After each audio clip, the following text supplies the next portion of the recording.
Hello, আমি শাওলি। আপনারা রয়েছেন এবালা ওয়েবসাইটের সঙ্গে। আজকের আড্ডায় আমরা পেয়ে গেছি ইন্দ্রাশিস এবং তনুশ্রীকে। ওদের নতুন ছবি দুর্গা সহায়, সেই নিয়ে আমরা একটু আড্ডা দেব। তো প্রথমেই আমি ইন্দ্রাশিসকে জিজ্ঞেস করব যে তোমার চরিত্রটা সম্পর্কে যদি কিছু বলো। আমার চরিত্রটার নাম শুভ। যেই পরিবারটা নিয়ে ছবিটা, বসাক বাড়ি, বসাক বাড়ির ছোট ছেলে, জাস্ট একটা হাজবেন্ড, একটা ছেলে, একটা কাকা যেরকম হয়ে থাকে, অ্যাবসলিউটলি একদম নর্মাল একটা চরিত্র। চরিত্রটার সঙ্গে তুমি কানেক্ট করো? একেবারেই না। প্রথম কথা তো আমার বিয়ে হয়নি, দ্বিতীয় কথা সেটা আমার ভাবনাতেও নেই। অসম্ভব রেসপন্সিবল ছেলে, যেটা আমি একেবারেই নই। কাজেই কোনোভাবেই আমি এই চরিত্রটার সঙ্গে কানেক্ট করতে পারিনি। ছেলেটার দাড়ি নেই, সেটাও একটা প্রচন্ড বড় ইয়ে আমার কাছে, jerk. But definitely I would first thank Arindam da for casting me and being on his set. আর ওনার সঙ্গে কাজ করা, ওনার ডিরেকশনে কাজ করা, আমার মনে হয় একটা যে কোনো ইন্টেলিজেন্ট অ্যাক্টর যে কোনো চরিত্র পুল অফ করে। আচ্ছা, এবার তনুশ্রীকে জিজ্ঞেস করব, তুমি একটু বলো আমার চরিত্রের কথা। আমি একটা কথা বলবো যে এই ছবিতে যাদেরই যেভাবে কাস্টিং করা হয়েছে, আগে তাদেরকে এরকম রোলে দেখা যায়নি। আমি ইন্দ্রাশিস এক্ষুনি বলছিল যে কোনোভাবে চরিত্রের সঙ্গে, মানে ও এতটাই ডিফারেন্ট শুভর থেকে, শুভর মধ্যে ঢোকার প্রসেসটার মধ্যে দিয়ে ওকে যেতে হয়েছে। যে প্রসেসটাতে আমার ক্ষেত্রেও একই কথা বলবো যে মানুষই is very different from me.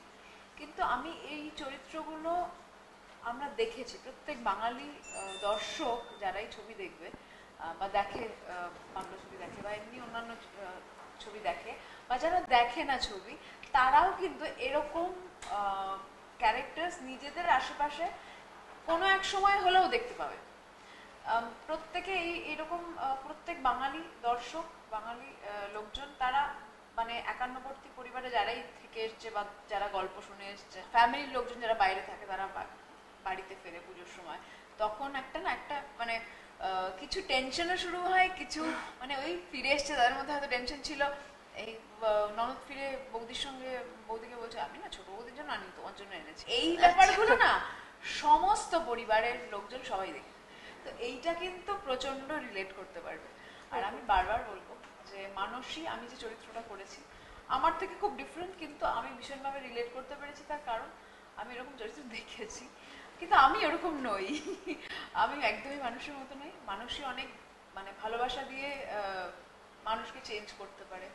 এবং মানুষই আর শুভর একটা অদ্ভুত বন্ডিং আছে। হাজব্যান্ড ওয়াইফ তো নিশ্চয়ই, কিন্তু ওদের একটা পাস্ট হিস্ট্রিও রয়েছে, যেটা যেটা ওদের সম্পর্ককে কোথাও একটা গিয়ে এগিয়ে নিয়ে যায়। কিন্তু ওদের একটা নিজস্ব জার্নি আছে, যেটা পরিবারের সঙ্গে মিলিয়েই। এবং একইভাবে যে কারণে এরা দুর্গা, যে সোহিনী যে চরিত্রটা করেছে, বাড়িতে একটি মেয়ে আসে, সে দেখাশোনার কাজ করবে, কিন্তু তাকে ঘিরে টেনশন তৈরি হয়। এবং পুজোর মধ্যে লোকজন আরো রয়েছে বাড়িতে, তারা আবার সেগুলো পূর্ণ দিচ্ছে, মানে এরা সব নিয়ে, মানে পরিবারে এইসব জিনিসগুলো ভীষণ হয়। আর সব থেকে বড় কথা, যত না হয় তার থেকে বেশি দেখতে ভালো লাগে আমাদের, যে এটা হচ্ছে, দেখ দেখ এরকম আমাদেরও হতো। মানে এই পুরো বিষয়টা কিন্তু আছে। দুর্গা সহায় আমরা করতে পারতাম না যদি অরিন্দম দা ওই অ্যাটমসফিয়ারটা শুটিং এ তৈরি না। সেটা সম্ভব নয় এই ধরনের ছবি শুট করা। কারণ দুর্গা সহায়ের যে প্রসেসের মধ্যে দিয়ে আমরা প্রত্যেকে গেছি, সেটা প্রচন্ড ভালো মুডে, প্রচন্ড খাওয়া দাওয়ার মধ্যে, প্রচন্ড একটা অ্যাটমসফিয়ারে না থাকলে ওই সময়ের মধ্যে ওই কাজ কমপ্লিট করা। এই একান্নবর্তী পরিবারের যে সিস্টেম, এখন তো অনেক জায়গায় আমরা দেখেছি যে মানে নিউক্লিয়ার ফ্যামিলি, তো সবাই খুব নেগেটিভ কথা বলে যে নিউক্লিয়ার ফ্যামিলি মানে সেটা খুব খারাপ আর কি। তো তোমাদের কি মনে হয় যে একান্নবর্তী পরিবার, এই কনসেপ্টটা থেকে যাওয়াটা খুব জরুরি? একান্নবর্তী পরিবার থাকলে কি হয়, আমাদের দাদু দিদারা কিছু ভ্যালুজ আমাদের দিয়ে গেছে, সেটা হয়তো আমাদের ভালো নাও লাগতে পারে। আমার মাঝে মাঝে মনে হয় যে ওরা আছে বলেই কোথাও একটা গিয়ে আমাদের আগের জেনারেশন থেকেই তো আমরা পেয়েছি শিক্ষাটা, বা আমার টিচাররা যারা আমাদের শিক্ষা দিচ্ছেন, তারা আমাদের শিক্ষাটা দিয়েছেন বলেই সেই ভ্যালুস গুলো আমাদের মধ্যে তৈরি হয়েছে। এটা খুব লাইফে জরুরি। এই কারণে মানুষই আর শুভকে দেখেও মনে হবে বাড়িতে ওরম ভাবে, মানে ওই লোকটার সঙ্গে ওরম ভাবে ভাবলে তো হতো, কেন করলাম আমি, মানে এইটা হলো একান্নবর্তী পরিবার আর যারা স্পেস পছন্দ করে তাদের মধ্যে একটা মানে একটা সংঘাত লাগানোর ব্যাপার হয়ে যেতে পারে ছবিটা দেখলে। তো ইন্দ্রাশিস কি সহমত? নিজের স্পেসটা থাকা খুব জরুরি, বিশেষ করে আমরা যেই সময় এখন জীবনযাপন করছি, we are having a very fast life.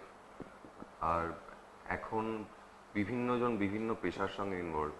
এখন খালি একটা পরিবার থেকে সবাই ব্যাংকে যাচ্ছে বা সবাই ডাক্তারি করছে, মানে যেরকম হয়ে থাকতো। আমার নিজের দুটো বাড়ি, বাবার বাড়ি আর মার বাড়ি, দুটোতেই মানে ইদার তারা প্রফেসর বা ডাক্তার বা উকিল বা সার্ভিস করছে, তো তাদের একটা ভীষণ টাইম লিমিট আছে, পড়াশোনাটা একসঙ্গে এক স্কুলে এক কলেজে।